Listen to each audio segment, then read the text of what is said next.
Good morning, everyone. I am Kranti Singh, Assistant Professor of Political Science, Hindu कन्या महाविद्यालय जी। आज हम बीए फर्स्ट ईयर का लास्ट चैप्टर शुरू करने जा रहे हैं, जो कि लास्ट यूनिट का आपके सिलेबस का बिल्कुल लास्ट चैप्टर है।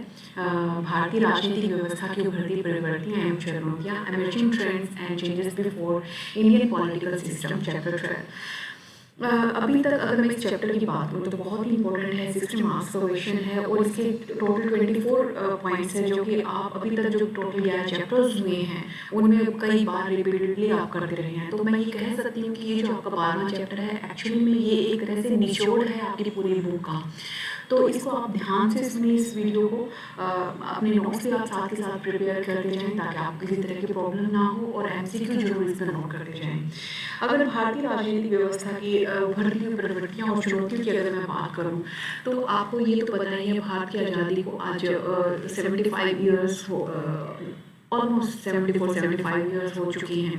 तो ऐसे में भारत में बहुत से ऐसे राजनीतिक उतार चढ़ाव आए हैं, जिससे भारतीय जो पॉलिटिकल सिस्टम है वो काफ़ी ज़्यादा इफेक्टेड हुआ है। तो भारत की जो वर्तमान परिस्थितियाँ या पुरानी परिस्थितियाँ हों या ऐतिहासिक गतिविधियाँ हों, उससे भारत की राजनीतिक व्यवस्था में बहुत सारे परिवर्तन भी आए हैं। बहुत सारी ऐसी प्रवृत्तियाँ समय समय पर देखने को मिलती हैं और बहुत सारी ऐसी चुनौतियाँ भी हमें देखने को मिली है, जिसकी हम ऑलरेडी फोर्थ में चैप्टर्स के तौर पर बहुत सारे डिस्कशन कर भी चुके हैं। अगर ऐसे ही ऐतिहासिक प्रवृत्ति की बात करें, जो कि मैं कह सकती हूँ कि सबसे पहले जो प्रवृत्ति देखने को मिलती है वो इमर्जिंग ट्रेंड्स एंड चैलेंजेस में एक दल की प्रधानता की पुनर्स्थापना हुई। ये एक्चुअली एक ट्रेंड है, ये एक तरह से प्रवृत्ति है, ना कि चैलेंज। आपको मैं कई बार डिस्कशन इस बारे में कर चुकी हूँ कि 1967 में क्या था कि भारत में जो है एक ही दल की सरकार हुआ करती, चाहे केंद्र है चाहे राज्य है, केंद्र राज्य दोनों में एक ही दल की सरकार थी, जो कि थी कांग्रेस पार्टी। 1967 में जब इलेक्शंस होते हैं स्टेट्स में, तो ऐसे में जो 8 राज्य हैं वहाँ पर विभिन्न पॉलिटिकल पार्टीज के rather than Congress political parties की सरकारें बनती है। तो ये देखा जाता है कि जो अभी तक पूरे देश में एक ही सरकार का केंद्र हो चाहे राज्य हो, कांग्रेस सरकार का रूल होता है था, वो बदल गया है।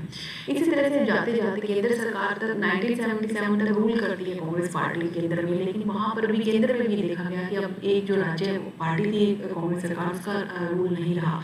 वहाँ पर जनता पार्टी की सरकार बनती है, बेशक से 3 वर्ष के लिए बनती है, लेकिन ये देखा गया केंद्र सरकार में जो कांग्रेस पार्टी की प्रधानता थी वो अब खत्म हो चुकी है। इसी तरह से 1980, 1999 में और एक कहीं की भयानक दौर भारतीय लोकतंत्र में देखा गया 1996 के बाद, जब सरकारें बहुत बार गिनी हुई बनी, अटल बिहारी वाजपेयी कभी 13 दिन, कभी 13 महीने, कभी 4-4.5 साल के लिए, पूरे टेन्योर के लिए वो प्रधानमंत्री बने, गठबंधन के साथ बने। तो ये उतार चढ़ाव भारतीय राजनीति में देखा जाने लगा कि किस तरह से गठबंधन की सरकारें बनी। कभी एक सरकार हुआ, एक ही दल की सरकार हुआ करती थी, अब विभिन्न क्षेत्रीय राज्य स्तरीय दलों से मिलकर या राष्ट्रीय दलों से मिलकर सरकारें बनने लगी, गठबंधन की सरकारें बनने लगी, गिरने में भी बहुत जल्दी लगी।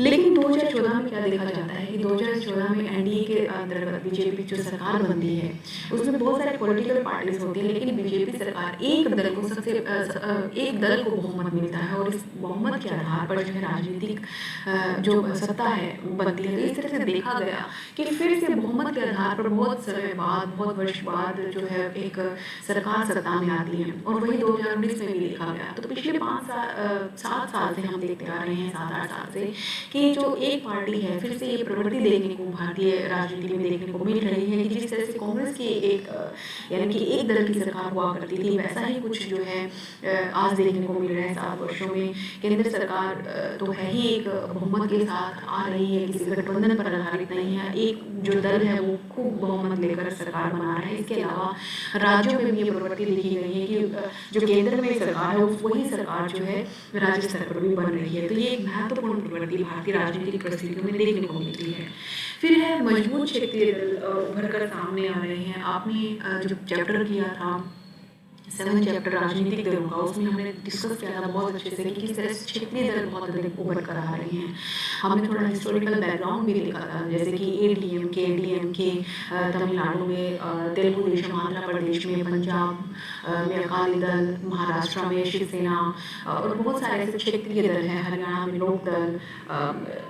ये ऐसे बहुत सारे क्षेत्रीय दल हैं जो अपनी स्थिति को लगातार मजबूत बना रहे हैं और लगातार मजबूती से आगे बढ़ रही हैं। तो ये प्रवृत्ति भी देखने को मिलती है भारतीय राजनीतिक परिस्थितियों में कि जो क्षेत्रीय दल है या राज्य स्तरीय दल है वो लगातार बढ़ते ही जा रहे हैं। फिर मिली-जुली सरकार का युग है, यानी कि गठबंधन की सरकारें बनने लगी हैं। 1970 के बाद में खासतौर पर देखा गया जब केंद्र में मिली-जुली सरकार बनी। जनता पार्टी के अंतर्गत बहुत सारी पार्टी आपस में मिली और उन्होंने एक सरकार मोरारजी देसाई के नेतृत्व में प्रधानमंत्री बनाने के साथ उन्हें उनके नेतृत्व में सरकार बनाते हैं। तो ये भी उभरती हुई प्रवृत्ति देखने को मिलती है। 2014 में भी देखा जाता है कि बेशक से पूर्ण बहुमत भारतीय जनता पार्टी को मिल गया है, लगभग 282 सीटें 543 में से, लेकिन फिर भी 12 अन्य दल हैं जो एनडीए के साथ जुड़े हुए हैं, तेलुगु देशम, अकाली दल, शिवसेना। तो ये प्रवृत्ति भी देखने को मिलती है कि आज मिलीजुली सरकारें बनने लगी हैं, मिलजुल कर पार्टी सरकारें बनाने लगी हैं। केंद्र राज्य संबंधों में परिवर्तन देखने को मिलता है। देखिए, अनेक क्षेत्रीय राजनीतिक दलों के अपने राज्यों में सत्ता में आ जाने के कारण क्षेत्रीय भावनाओं और आकांक्षाओं को बहुत बढ़ावा मिला है। ये दल राष्ट्रीय मुद्दों की अपेक्षा करके क्षेत्रीय मुद्दों और समस्याओं को अधिक उभार कर सामने लेकर आ रहे हैं। जनता राष्ट्रीय दलों के मुकाबले में क्षेत्रीय दलों को अपने अधिक नजदीकी मानती है और जनता अपनी समस्याओं को सुलझाने के लिए इनसे अधिक उम्मीदें भी रखती है। यही कारण है कि केंद्र राज्यों में आपसी संबंधों में परिवर्तन करके राज्यों की अधिक स्वायत्तता की मांग बढ़ने लगी है। राज्यों की अधिक स्वायत्तता की मांग वाला जो चैप्टर है, आपने देखा ही है कि ये वाला चैप्टर हम ऑलरेडी कर चुके हैं। चैप्टर 4 में हम राज्य स्वायत्तता के बारे में पढ़ा था कि क्यों राज्यों को अलग राज्य बनने की डिमांड लगातार बढ़ती जा रही है। क्षेत्रीयवाद जो हमने 11वां चैप्टर पढ़ा उसमें भी बताया कि कहाँ कहाँ से इस तरह की डिमांड कर आ रही है। तो आप एक बार फिर से उन चैप्टर को देख सकते हैं इस 4th पॉइंट को और भी अच्छे से क्लियर करने के लिए। फिर 5वां पॉइंट है कि भारतीय संघ में नए राज्यों की मांग बढ़ रही है। Demand for the new states in Indian federation, ये राज्य स्वायत्तता की मांग से ही एक क्वेश्चन उठा है। जैसे कि हरित प्रदेश की मैंने लास्ट वीडियो में बताया था कि वेस्टर्न यूपी से हरित प्रदेश की बात कर रही है। इसी तरह से बुंदेलखंड की बात हो रही है। इसी तरह से विदर्भ क्षेत्र की डिमांड की बात चल रही है महाराष्ट्र से। तो इस तरह से अलग अलग डिमांड जो है अलग अलग रीजन्स में उभर कर सामने आ रहे हैं, जो अपने आप में शो करता है कि ये राज्य कहीं ना कहीं जो असंतुष्ट हैं या आर्थिक आधार पर अपने आप को पिछड़ा मानते हैं या किसी न किसी राजनीतिक या सामाजिक कारण से अपने आप को अलग करना चाहते हैं, अलग उस राज्य से अलग करना चाह रहे हैं, अपने विकास की अधिक बात कर रहे हैं। तो ये प्रवृत्ति भी देखने को मिलती है कि कहीं ना कहीं जो है राज्य जो है इस तरह के नए संघों की बात करते हैं, जो कि राज्य स्वायत्तता वाले चैप्टर मैंने बहुत अच्छे से आपको एक्सप्लेन भी किया था इसको। 6 पॉइंट की बात करें तो सरकार के गठन के लिए राजनीतिक दलों के सिद्धांतहीन समझौते हो गए हैं। अनप्रिंसिपल्ड अलायंसेस, ये ऑलरेडी पॉलिटिकल पार्टीज वाले में बहुत आपने पढ़ा होगा कि किस तरह से सिद्धांतहीन समझौते हुए हैं कि एक पॉलिटिकल पार्टी जो कि किसी अलग आदर्श अलग अनुशासन के लिए बनी है, उसकी विचारधारा बिल्कुल अलग है, दूसरी पार्टी की भी विचारधारा बिल्कुल उसके विपरीत है, लेकिन जब सत्ता बनाने की बात आती है तो ये दोनों विपरीत विचारधाराओं वाली पार्टी आपस में मिल जाती है, जो कि ये शो करता है कहीं ना कहीं सिद्धांतहीन समझौते ज़्यादा होने लगे हैं लोगों पॉलिटिकल पार्टीज के लिए। जो उनके सिद्धांत, उनके वैल्यूज़ हैं, उनकी जो नैतिकता है वो मायने न रख कर सत्ता, पावर, शक्ति को हथियाना ज़्यादा मैटर करने लगा है। नेक्स्ट पॉइंट की मैं अगर बात करूँ तो ये 7th जो पॉइंट है, शक्तिशाली विरोधी दल का अंत हो गया है। क्यों हो गया है? देखिए, 1967 में मैंने बताया कि केंद्र में भी एक ही पार्टी, राज्यों में भी एक ही पार्टी, तो बहुत अधिक शक्तिशाली हो गई, यानी कि कोई भी विरोध करने वाला है ही नहीं, कोई विपक्ष है ही नहीं। तो ऐसे में जो है उस टाइम कोई विरोधी दल नहीं होता था, लेकिन 1970 में देखा गया कि विरोधी दल उभर कर सामने आए।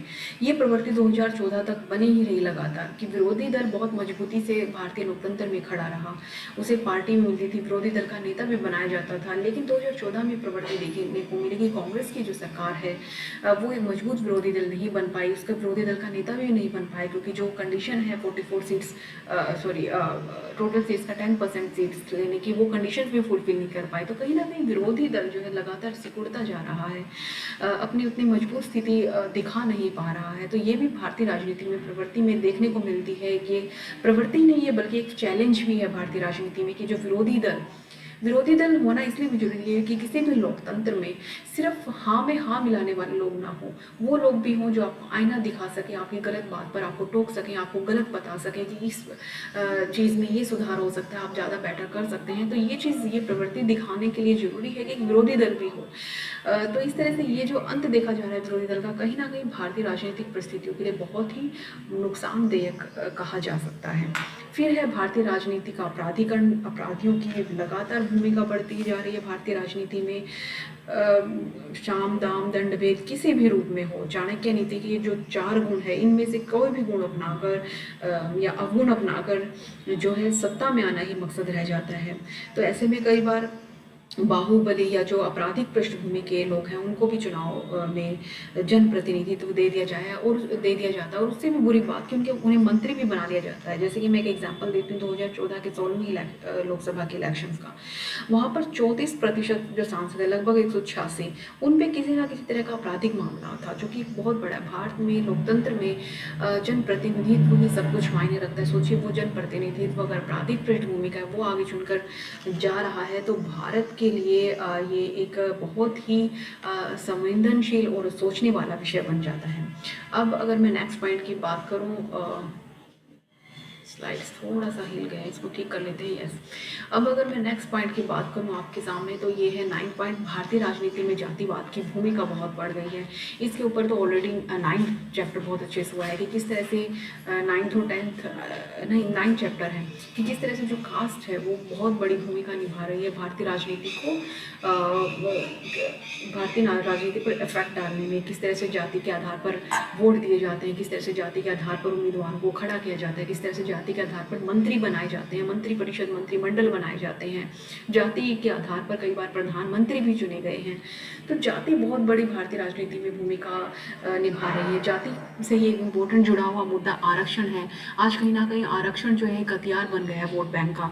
जो राजनीतिक पार्टियां हैं इलेक्शंस के दौरान आरक्षण को एक हथियार के तौर पर यूज़ कर रही है, जातियों को अपनी तरफ से ललायत कर रही है, उनको लालच दे रही है कि आपको रिजर्वेशन दिया जाएगा, आपका रिजर्वेशन का कोटा बढ़ा दिया जाएगा। कोई भी खत्म करने की बात नहीं कर रहा है रिजर्वेशन को, जल्द से जल्द इक्वालिटी समाज में लाने की बात नहीं कर रहा है, बल्कि आरक्षण जो है दिनों दिन बढ़ता ही जा रहा है। अनेक पार्टीज जो है आरक्षण देने की बात करके गलत फायदा उठाकर सत्ता को अपनाना चाह रही हैं। इसके बाद अलग से अगर नेक्स्ट स्लाइड की बात करूँ तो जो 10वां पॉइंट है भारतीय राजनीति में धर्म की भूमिका। ये भी आप 10वें चैप्टर में बहुत अच्छे से पढ़ चुके हैं कि धर्म और भाषा के आधार पर किस तरह से राजनीति की जाती है, तो इसको मैं अलग से एक्सप्लेन नहीं करूँगी। फिर भी इतना ध्यान रखें कि धर्म के आधार पर वोट मांगे जाते हैं, धर्म के आधार पर जनप्रतिनिधित्व खड़े किए जाते हैं, मंत्रिमंडल बनाया जाता है। वर्तमान में ही अभी प्रधानमंत्री ने मंत्रिमंडल का विस्तार किया और उसमें देखा गया कि माइनॉरिटीज़ के लिए, माइनॉरिटीज़ को ये ना लगे कि उनकी जाति या धर्म का कोई मंत्री बनाया ही नहीं गया, तो उस चीज़ को भी ध्यान में रखा जाता है। तो ये एक प्रवृत्ति या फिर चैलेंज भारतीय राजनीति में उभर कर सामने आ रहा है। कहीं ना कहीं इस धर्म और जाति की वजह से जो है सिद्धांतहीन समझौते करने पड़ते हैं प्रधानमंत्री को, उसके मंत्रिमंडल को। कई बार योग्य होता भी नहीं मंत्री बनने के लिए, उम्मीदवार बनने के लिए, फिर भी उसे गैर योग्यता के आधार पर भी सिर्फ उसके धर्म और जाति को देखते हुए उसे इलेक्शंस में खड़ा कर दिया जाता है, उसे सपोर्ट किया जाता है और वो जीत भी जाता है। और इस तरह से गैर जिम्मेदार व्यक्ति जब इन आधारों पर चुनकर जाता है तो वो उतनी जिम्मेदारी से अपना काम निभाता ही नहीं, उसे अपने धर्म और जाति के लोगों को ही संतुष्ट करने की पड़ी रहती है। तो इस तरह से जो वास्तव में देश को आगे लेकर जाने का, देश के विकास का जो मुद्दा है वो कहीं ना कहीं पीछे चला जाता है। राजनीतिक दलों में अनुशासन का अभाव है, ये थोड़ा सा डिफेक्शन से हम जोड़ सकते हैं, जैसे कि एक दल को छोड़कर दूसरे दल में चले जाना, अपनी पार्टी की बात ना मानना, प्रोटोकॉल फॉलो ना करना। तो ये उस चीज़ से जोड़ा जा सकता है जो कि हम ऑलरेडी दल बदल संबंधी पॉइंट में डिस्कस कर चुके हैं। फिर अगर मैं बात करूँ 12वें पॉइंट की कि राजनीतिक भ्रष्टाचार, पॉलिटिकल बहुत सारा करप्शन इंडियन पॉलिटिकल सिस्टम में देखने को मिलता है। भारतीय राजनीतिक व्यवस्था की बहुत एक उभरती हुई प्रवृत्ति और चुनौती है ये भ्रष्टाचार। चुनावों के समय हर राजनीतिक दल और उम्मीदवार करोड़ों रुपए खर्च कर देता है, जबकि आपको पता है, आप 5th चैप्टर में अच्छे से पढ़ चुके हैं कि निर्वाचन आयोग ने लिमिट डिसाइड की है कि कितना धन खर्च कर सकते हैं, लेकिन फिर भी काला धन खर्च किया जाता है, चोरी चुपके से खर्च किया जाता है, करोड़ों रुपए खर्च किया जाता है और यह पैसा प्राय अनुचित साधनों से ही जुटाया जाता है। बैड मीन्स होते हैं इसके अंदर। अनेक राजनीतिक नेता नेता अपने स्वार्थों के लिए अपनी कुर्सी या स्थिति का प्रयोग धन को इकट्ठा करने के लिए करते हैं। पिछले कुछ वर्षों में सरकार के विभिन्न सदस्यों पर अनेक घोटाले के चार्जेस भी लगे हैं, चाहे बोफोर्स घोटाला हो, हर्षद मेहता स्कैम हो, दूरसंचार घोटाला, चीनी घोटाला, बहुत सारे ऐसे घोटाले जो है देखने को मिले हैं। तो ये कहीं ना कहीं राजनीति को जो है करप्ट कर रहे हैं। सत्तारूढ़ दल में असंतुष्ट गुट, यानी कि कोई सत्ता में अगर पार्टी है तो उसी में एक ऐसा गुट उभर कर सामने आ जाता है जो अपने ही दल से संतुष्ट नहीं होता है, जिसे उचित स्थान नहीं मिला है, वो सम्मान नहीं मिला है, जिसे विक्षुब्ध या डिसिडेंट गुट भी कहा जाता है। वो इसलिए नाराज है क्योंकि उसे वो सम्मान नहीं दिया गया जिसका वो हकदार है, या उसे लगता है कि वो हकदार है, या फिर उसे वो मंत्री पद नहीं मिला है, या फिर उसे पार्टी का टिकट नहीं मिला है। तो ये ऐसे असंतुष्ट दल होते हैं जो समय समय पर जो है सरकार की नीतियों का विरोध करते रहते हैं। तो ये भी एक प्रवृत्ति देखने को मिलती है भारतीय राजनीतिक व्यवस्था में। अगर मैं 14 पॉइंट की बात करूँ, अगेन स्लाइड डिस्टर्ब हो गए, हाँ, अगर मैं फिर से भारतीय राजनीतिक व्यवस्था की उभरती हुई प्रवृत्तियों की बात करूं तो उसमें एक उभरती प्रवृत्ति की भारतीय राजनीति में तत्कालिक घटनाओं का प्रभाव बहुत अधिक देखने को मिला है। ये पॉइंट हालांकि हम पहले भी डिस्कस कर चुके हैं, लेकिन फिर से एक बार एक्सप्लेन करते हैं। जैसे कि तत्कालिक घटना, यानी कि उस समय की घटना का उस इलेक्शन पर बहुत अधिक प्रभाव पड़ना। फॉर एग्जाम्पल 1984 में जब इंदिरा गांधी की डेथ हो जाती है, उनका असेसिनेशन कर दिया जाता है, उनकी हत्या कर दी जाती है, तो कांग्रेस पार्टी के लिए एक भावनात्मक लहर पूरे देश में उभर आती है और राजीव गांधी को प्रचंड बहुमत मिलता है, 484, मतलब बहुत अधिक सीट्स मिलते हैं उस टाइम। तो वो एक तत्कालिक घटना थी जिसने भारतीय राजनीति को प्रभावित किया। इसी तरह से 2009 के बाद जो यूपीए सरकार है, यानी कांग्रेस के अंतर्गत जो यूपीए सरकार बनी थी 2009 से लेकर 2014 तक जो रूल करती है, देखा गया कि उस समय जो काले धन का मुद्दा या करप्शन जो है बहुत अधिक उभर कर सामने आ गया था। तो लोगों के अंदर ये उग्र भावना हो गई कि ये सरकार बिल्कुल निकम्मी हो गई है, इसमें ये जो सरकार जो है चलाने के लायक नहीं रही है, इसमें बहुत अधिक करप्शन है, महंगाई कंट्रोल में नहीं हो रही। तो ऐसे बेसिक से जो मुद्दे थे जो जनता को बहुत अधिक प्रभावित करते हैं, उन मुद्दों के आधार पर 2014 में इलेक्शंस हुए और वो तत्कालिक घटना थी कि स्कैम्स इतना ज़्यादा उभर कर आ गए थे कि लोगों के अंदर एक इमोशनली ये बीजेपी को सपोर्ट चला गया कि ये सरकार जो कांग्रेस की है तत्कालिक सरकार ठीक से काम नहीं कर रही, तो बीजेपी सरकार को सपोर्ट किया जाए। तो ये एक तत्कालिक घटना भी देखने को मिलती है जो कि समय समय पर भारतीय राजनीतिक परिस्थितियों को प्रभावित करती रहती है और सरकारों का निर्माण भी करती है। कणिक दलीय व्यवस्था, कणिक यानी एटॉमिक, यानी कि छोटे छोटे दलों की दल होना। तो ये तो आपने भारतीय राजनीतिक दलों वाले चैप्टर में पढ़ा ही था कि भारत में एक बहुत बड़ी एक समस्या उभर कर सामने आ गई कि बहुत छोटे छोटे दल बनने लगे हैं। मैंने कुछ आंकड़े भी पेश किए थे कि किस तरह से 487 417 जो दल हैं, राज्य स्तरीय दल हैं, रजिस्टर्ड पार्टीज हैं, 2600 दल सामने उभर कर आए 2019 के इलेक्शन में, जिनको एक भी सीट नहीं मिली। तो इस तरह से छोटे छोटे दल बना तो दिए जाते हैं लेकिन इनका बेस नहीं होता, कोई मजबूत नहीं होता। ये जस्ट वोट को काटने का काम करते हैं। जो वोट किसी बहुमत दिलाने के लिए काम कर सकते हैं किसी एक व्यक्ति को, वो वोट कट कर किसी छुटपुट पार्टीज़ को चले जाते हैं जिनका आगे जाके कोई रेलिवेंस ही नहीं है, प्रासंगिक ही नहीं है। तो ऐसे ऐसे जो छोटे छोटे दल हैं वो बहुत उभर कर सामने आ गए हैं। 16वां पॉइंट, संसदीय वाद विवाद में गुणात्मक ह्रास। देखिए, संसद में वाद विवाद होना ये कोई नेगेटिव चीज़ नहीं। बच्चे ज़्यादातर वाद विवाद को नेगेटिवली एक्सप्लेन करते हैं, बट ऐसा नहीं है।